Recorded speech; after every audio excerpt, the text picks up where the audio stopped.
Hello friends, welcome to AB classes. आज friends जो मैं टॉपिक लेकर आया हूँ वह है regenerative cycle.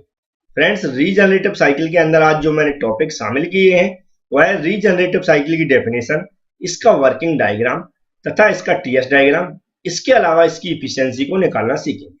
Friends, power plant engineering से रिलेटेड अभी तक आपने और भी वीडियो हमारे नहीं देखे हैं तो पावर प्लांट इंजीनियरिंग के नाम से हमने एक प्लेलिस्ट बना रखी है, उसमें जाके आप देख सकते हैं। इसके अलावा आज की वीडियो में डिस्क्रिप्शन बॉक्स में मैंने सारी वीडियो की डायरेक्ट लिंक दी है, वहां से जाकर भी आप देख सकते हैं। अब मैं स्टार्ट करता हूं आज का टॉपिक।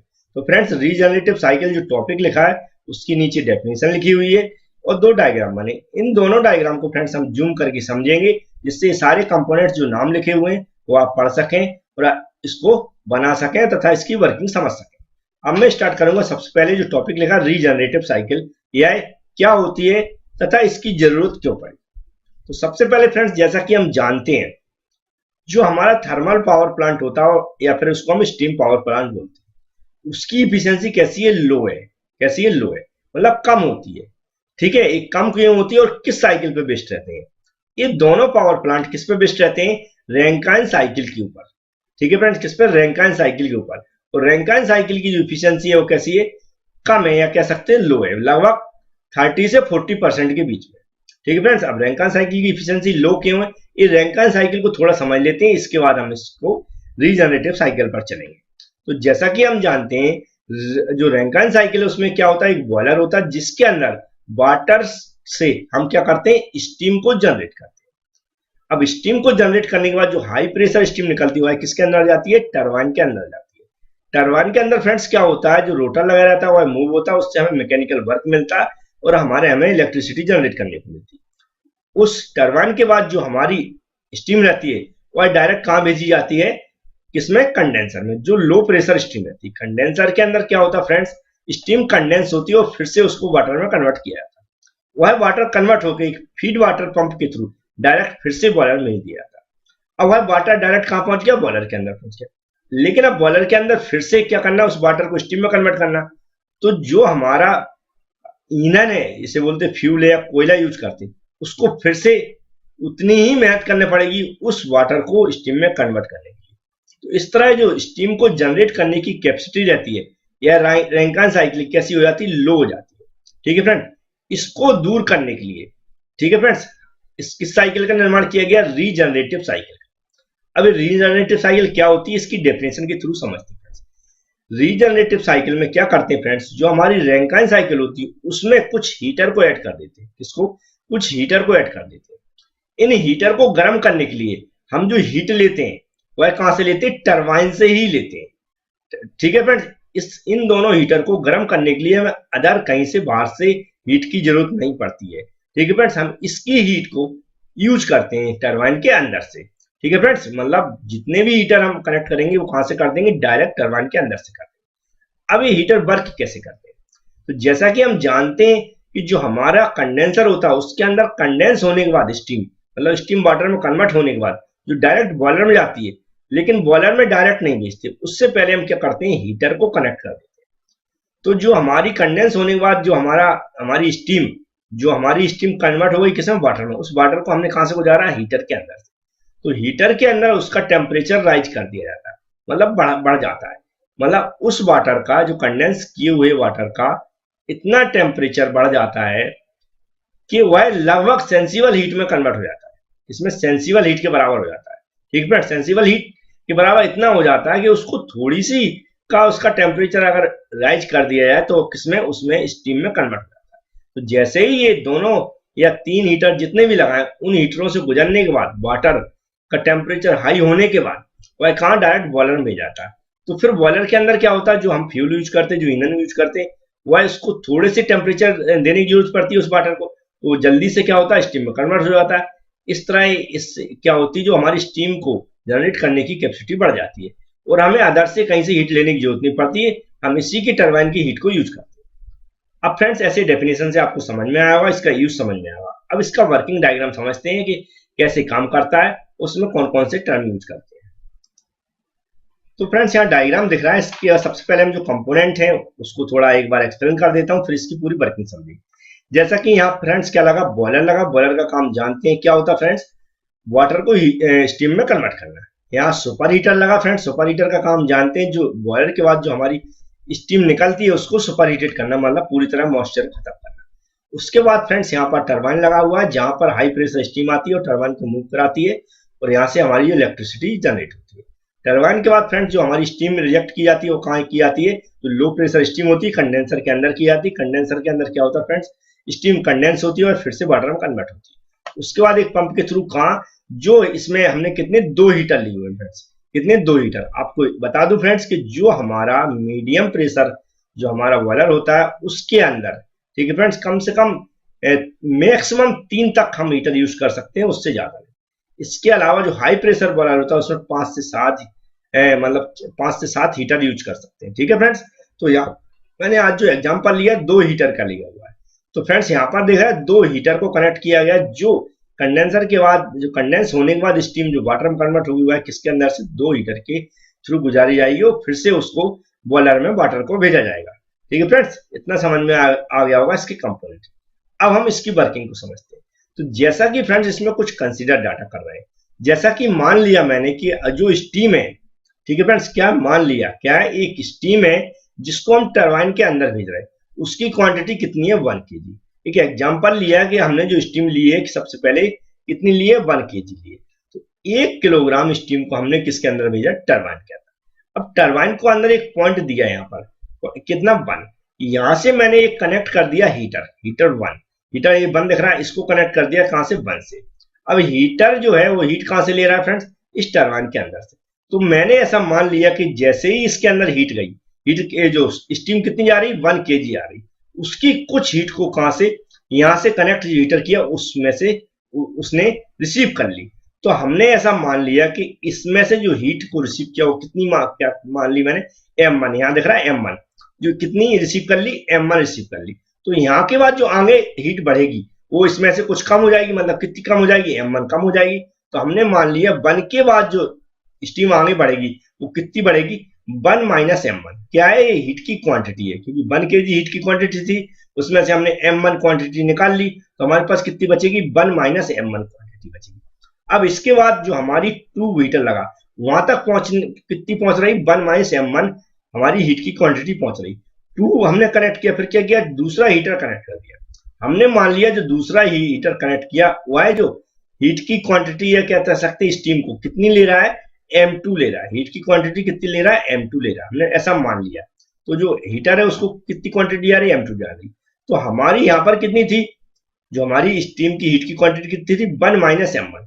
हमने मान लिया कि यहाँ से कितनी m2 हमने इसमें से निकाल ली, तो हमारे पास इसमें से कितनी कम हो जाएगी, m2 कम हो जाएगी। तो हमारे पास ऑलरेडी कितनी थी, 1 माइनस m1, इसमें से कितनी कम कर देंगे, m2 कम कर देंगे। तो हमारे पास कितनी बचेगी, 1 माइनस m1 माइनस m2, मतलब 1 में से m1 यहाँ से ले ली, फिर माइनस कितनी कर दी, m2 माइनस कर दी, मतलब m2 यहाँ ले लिया। तो टोटल हमारे पास जो हीट बचेगी कितनी बचेगी, 1 माइनस m1 माइनस m2, मतलब 1 minus m1 minus m2 quantity बची हमारी हीट की, ठीक है फ्रेंड्स। जिसको रिजेक्ट किया जाता कहाँ, कंडेंसर पे, मतलब पॉइंट 3 पे हमने क्या रिजेक्ट किया, कंडेंसर जो हमारा टरबाइन है उसके बाद जो हमारी लो प्रेशर स्टीम को रिजेक्ट करता है टरबाइन या फिर आगे बढ़ाता है कंडेंसर के अंदर, वह कितनी बढ़ा रहा है, 1 माइनस m1 माइनस m2। समझ में आया फ्रेंड्स। यहाँ पर कितनी 1 kg थी, यहाँ से हमने कितनी निकाल ली, m1 क्वांटिटी निकाल ली, यहाँ पर m2 क्वांटिटी निकाल ली, तो हमारे पास कितनी बचेगी, 1 में से माइनस यहाँ पर m1 कर दिया और m2 क्वांटिटी यहाँ से कर दी। तो हमारे पास इतनी हीट बची जो कंडेंसर के अंदर आई। तो कंडेंसर के अंदर फ्रेंड्स जो हमारी हीट की क्वांटिटी कितनी है, 1 माइनस m1 माइनस m2। उसके बाद हमने एक पंप के थ्रू क्या किया, डायरेक्ट फिर से हमने क्या किया, जो फर्स्ट लो प्रेशर हीटर है उसके अंदर से क्या गुजरा फ्रेंड्स, हमारा जो स्टीम कंडेंस होने के बाद वाटर में कन्वर्ट हो जाती है वह इसके अंदर से गई। इसके अंदर से फ्रेंड जो साइकिल होती है कहां से, इसके अंदर से उसने वाटर ने इसके अंदर से कितनी हीट दे रहे थे, हम m2 दे रहे थे जो कि टरबाइन से ली थी। इसके अंदर से उस वाटर ने रिसीव किया, इसके अंदर से वाटर ने रिसीव किया, तो वह आगे बढ़ा कहां गया, इस पंप के थ्रू कहां 0.5 पे पहुंचा, कितने 0.5 पे पहुंचा। अब यहाँ पर 0.5 से इस हीटर में गुजरने से पहले यहाँ पर क्योंकि m2 उसने रिसीव कर ली, तो फिर से हमारे पास हीट कितनी हो गई, 1 माइनस m1 हो गई। क्यों, क्योंकि जो m2 थी उसने फिर से वाटर ने रिसीव कर ली, तो इतनी कम हो गई फ्रेंड्स, इतनी कम हुई, तो हमारे पास कितनी हीट बची, 1 माइनस m1 बची। अब 1/m1 हीट जो हमारे पास वाटर थी, जो कितनी हीट है उसके पास 1/m1, उसको फिर से फ्रेंड्स हमने जो दूसरा हीटर लगाया है हाई प्रेशर हीटर, उसके अंदर से गुजारा। उसके अंदर से वर्किंग साइकिल कैसी गई, यहां से उसने क्या किया, m1 जो इसकी हीट की क्वांटिटी कितनी थी, m1 जो भी टरबाइन से ले रहा है उसको रिसीव किया, तो यहां से m1 भी कम हो जाएगा। कितना कम हो जाएगा, m1 कम हो जाएगा। फिर से उसने रिसीव करके फिर से कहां भेज दिया, इस जो हमारा बॉयलर के अंदर हमारा पूरा फिटिंग रहती है फीड पंप के थ्रू, उसके अंदर भेज दिया। मतलब फिर से हमारी जो हीट हमने रिजेक्ट की थी उसको फिर से रिसीव किया। मतलब ये सेंसिबल हीट लेके, मतलब वाटर रहता है वो इतना मैक्सिमम टेम्परेचर हो जाता है कि उसको थोड़ी सी हीट की जरूरत पड़ेगी जब ये बॉयलर के अंदर जाएगा। ठीक है फ्रेंड्स, तो इस तरह यहाँ से उसने जितनी हीट रिजेक्ट की थी उतनी हीट यहाँ से क्या किया, उसने रिसीव कर लिया। 1 kg हमारे पास फिर से स्टीम क्वांटिटी हो गई और फिर से बॉयलर के अंदर।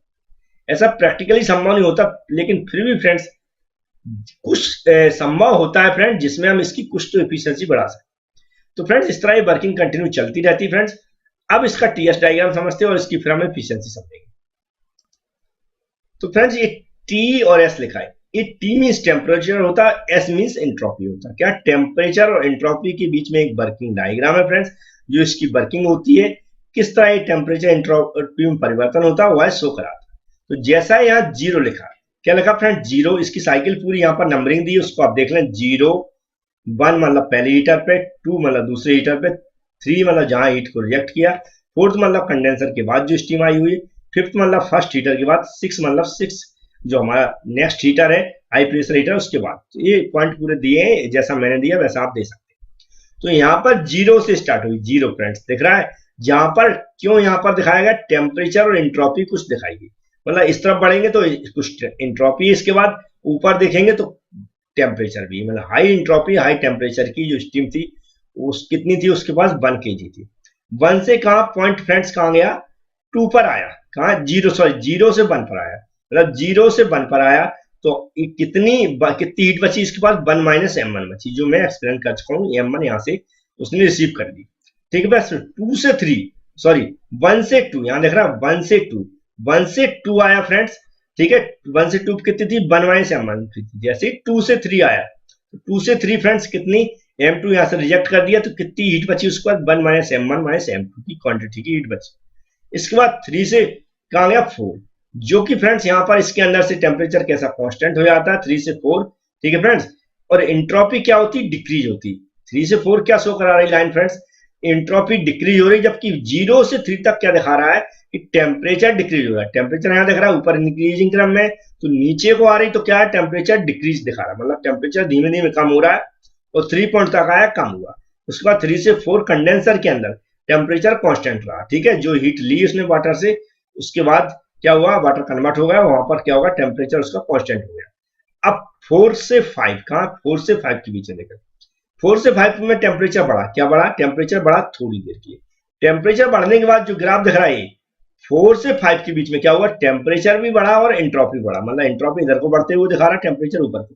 तो यहाँ से 4 से 5 के बीच में देखेंगे ये जो पॉइंट है यहाँ से, तो यहाँ एंट्रोपी भी बढ़ रही है और टेम्परेचर भी बढ़ रहा है। इस तरह 5 से 6 के बीच में भी देखेंगे तो और टेम्परेचर बढ़ रहा है और एंट्रोपी बढ़ रही है।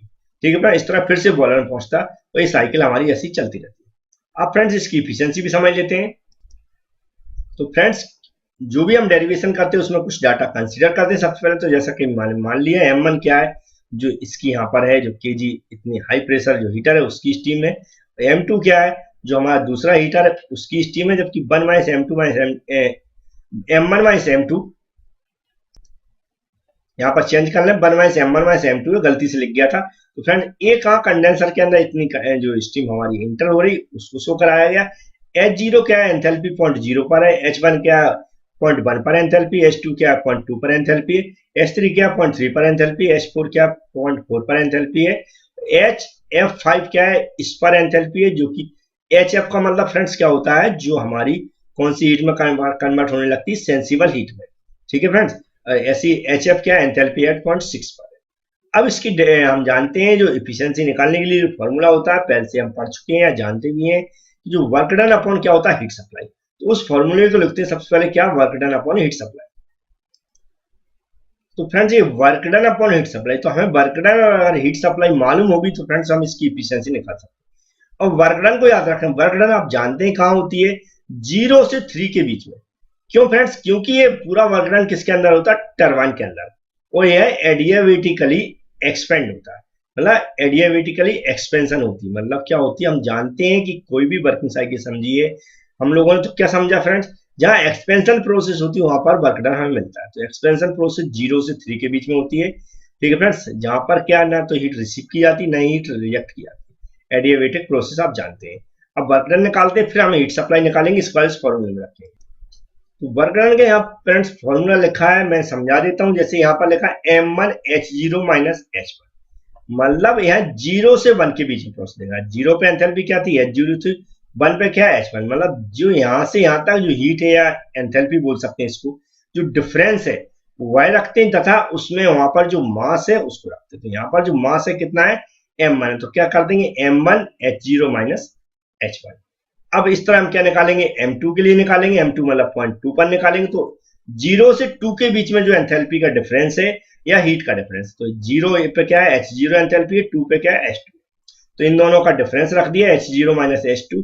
M2 क्या है? यहाँ की जो हमारी हीट की क्वांटिटी है, प्लस फिर हम 0.3 पे देखेंगे तो हीट की क्वांटिटी यहाँ पर कितनी है? 1 माइनस M1 माइनस M2, और यहाँ का एंथैल्पी का डिफरेंस होगा या हीट का डिफरेंस होगा H0 माइनस H3।